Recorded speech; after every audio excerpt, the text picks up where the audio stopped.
What is up everyone, Jaren here, hoping you're safe and great. For this video, baka nagtataka kayo, oldie na naman. Huli na to guys. This is a mini 4WD kit from Aldi once again, pero iba naman yung itsura niya. So, let's go. Alright, so ito na yung huli sa ating mini 4WD Aldi series. No? So, ito yung huling kit na nabili ko na iba dun sa una nating dalawang binuksan. Right? So, ngayon, titignan naman natin from the Dragon team. Alala ko yung last time was the Tiger team. So, ito naman is the Dragon team. So, ito yung itsura niya. And this is from the same anime which was Go for Speed. Meron din siyang motor na 23,000 RPM. And ito yung kanyang anime. Mukhang out of the three, ito yung pinakabago.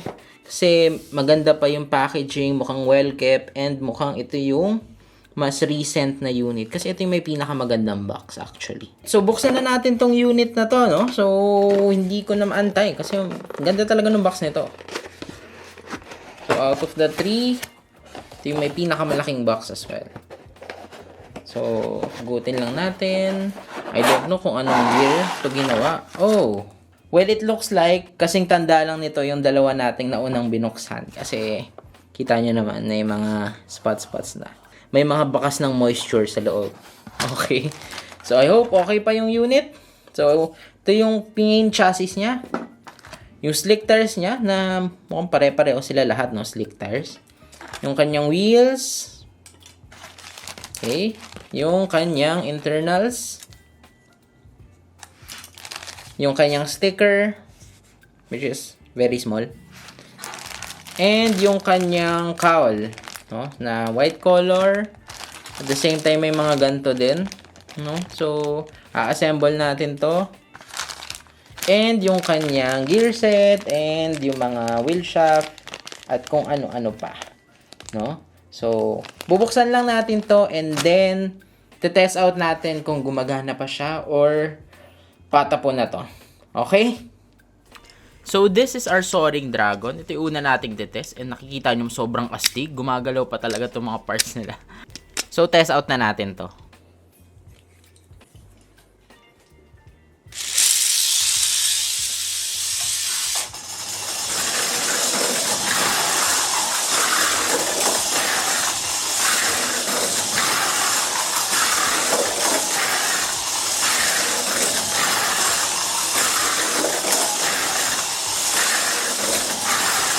So, susunod nating i-test is the Sword Shark, no? Na in-unbox natin nung last video.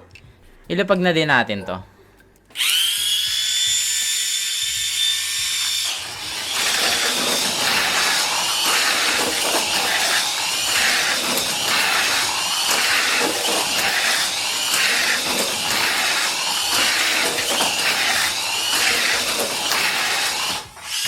So, huli nating iti-test out is the Wild Chasing Tiger. So, simulan na natin to.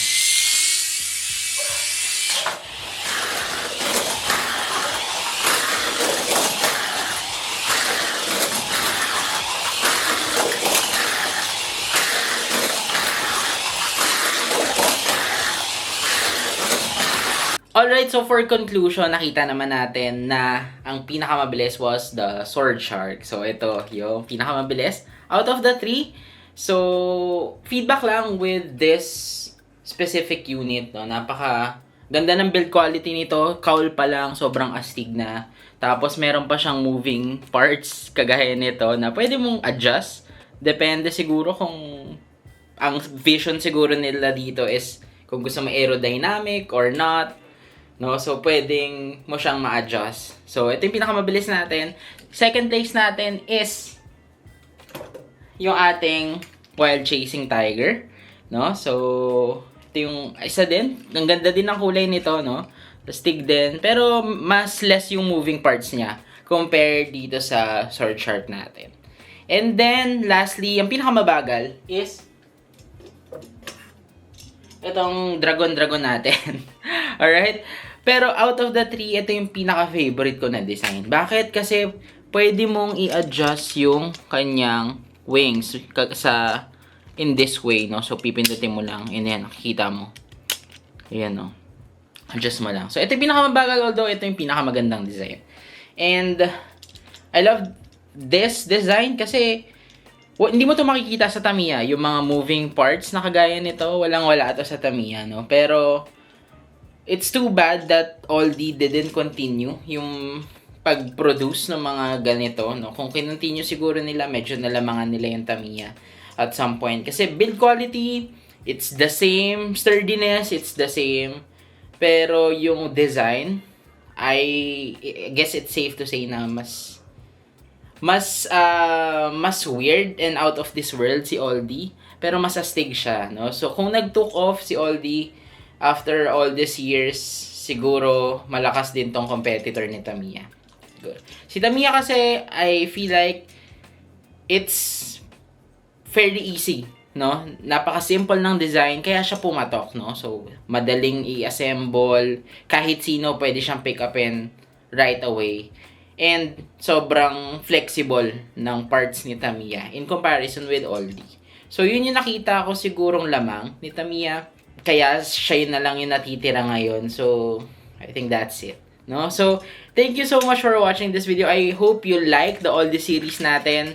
I love doing this because medyo mainstream na si Tamiya, no? So Tamiya is laging nang nandyan. It's a constant na lagi nating lalarain. But it's good to take a look back at these kinds of brands na big din nung mga panahon na uso pa yung Mini 4WD na super. No, nung nag-boom, yung unang nag-boom si Mini 4WD dito sa Pilipinas. And it's nice to have these kahit after all these years, more than 10, more than 15 years nang wala or inactive si Aldi sa Mini 4WD business. It's good to have a hold of these, no? So, thank you so much for watching this video. If you like this video, just click on that like button and subscribe to my channel for more stuff like this. And guys, I'll see you on the next one.